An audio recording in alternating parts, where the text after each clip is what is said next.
Hello friends, so how are you all? Welcome to GR Knowledge Zone. And first of all guys, in this video, as you can see my screen, and you will know what we are going to do, what we are going to study in this video. We are going to study chapter 2nd in class 8 from trade to territory. So let's get started our video.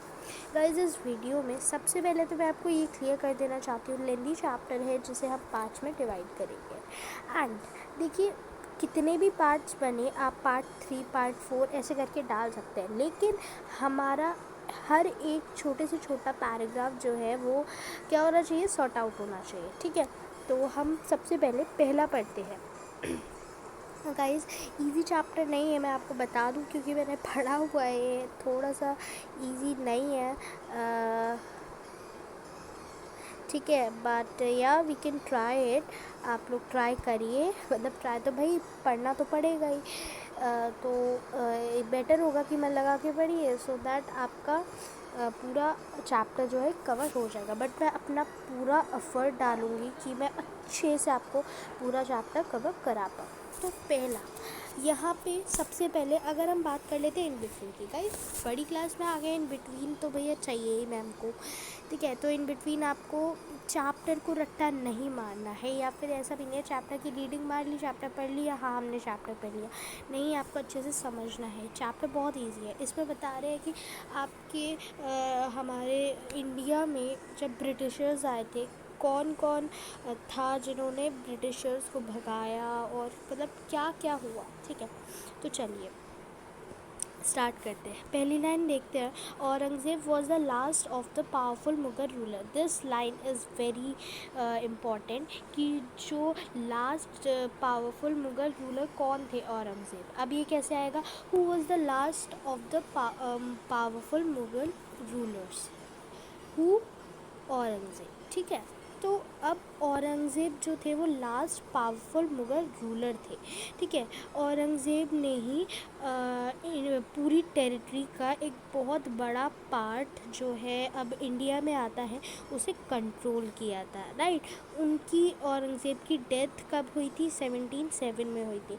उनकी death के बाद जो Mughal governors थे, जो सुभद्रास थे, ठीक है, और जो बड़े बड़े ज़मींदार थे, ठीक है, उन्हें अरेस्ट कर लिया गया उनकी अथॉरिटी की वजह से, एंड इस्टेब्लिशिंग रीजनल किंगडम्स, और कुछ रीजनल किंगडम्स को, ठीक है, इस्टेब्लिश करने की वजह से जो पावरफुल रीजनल किंगडम्स थे, ठीक है, उन्हें इमर्ज कर दिया गया इंडिया के बहुत तरह तरह के पार्ट्स में। ठीक है, जो दिल्ली थे वो ज़्यादा no longer function as an effective centre. जो दिल्ली था वो ज़्यादा देर तक इफ़ेक्टिव सेंटर नहीं रह पाया।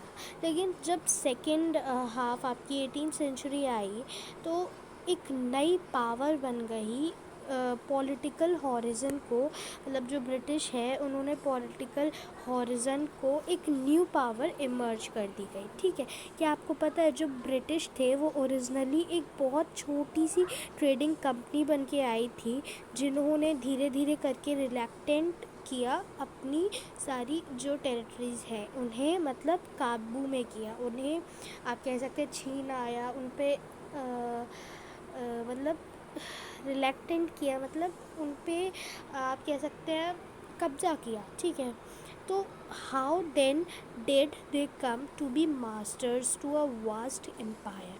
तो वो कैसे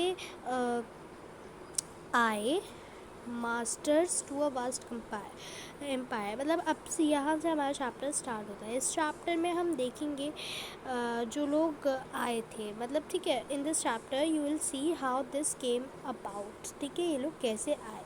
यहाँ देख लीजिए, बहादुर शाह जफ़र और उनके सन को किसने अरेस्ट किया था, कैप्टन हडसन।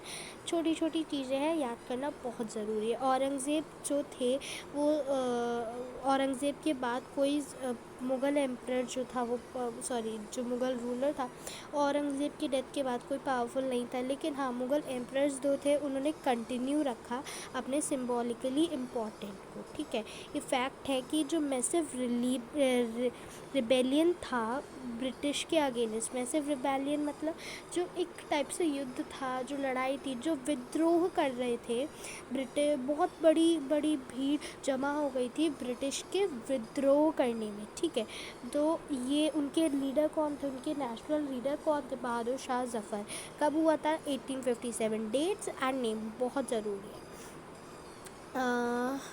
बहादुर शाह जफ़र को फोर्स किया गया, मतलब ज़बरदस्ती की गई उनके साथ कि वो इस किंगडम को छोड़ दें, और उनके सन्स को बहुत बेरहमी से मार दिया गया। सेंटेंस देख रहे हैं आप क्या लिखा है, and his sons were shot in cold blood, ठंडे ब्लड में। मतलब सेंटेंस का मीनिंग देखिए कितना अलग है। उनके जो पुत्र थे, मतलब जो बच्चे थे उनके, जो सन्स थे, उन्हें बहुत बेरहमी से मार दिया गया। ये बात आ जाती है, ठीक है। आई होप आपको समझ में आया होगा। नहीं समझ में आया फिर से स्टार्टिंग से वीडियो देखिए, and I hope in second time, in second attempt you will definitely understand, right. अब बात करते हैं ईस्ट इंडिया कंपनी की, जो ईस्ट से आई थी ऑब्वियसली।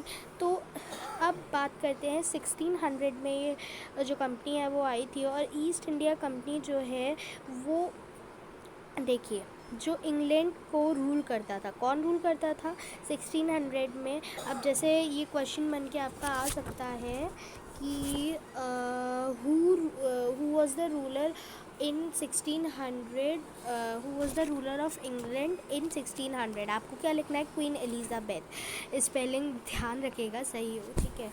तो 1600 में ईस्ट इंडिया कंपनी जो है एक कैरेक्टर एक्वायर्ड कर रही थी। मतलब आप इतना समझ लीजिए 1600 में ईस्ट इंडिया कंपनी आई थी, और जो रूलर थे उस समय की इंग्लैंड की, वो थी queen Elizabeth. Granting it the sole right to trade with the east, the mean that no other trading group in England could compete with the East India Company। देखिए,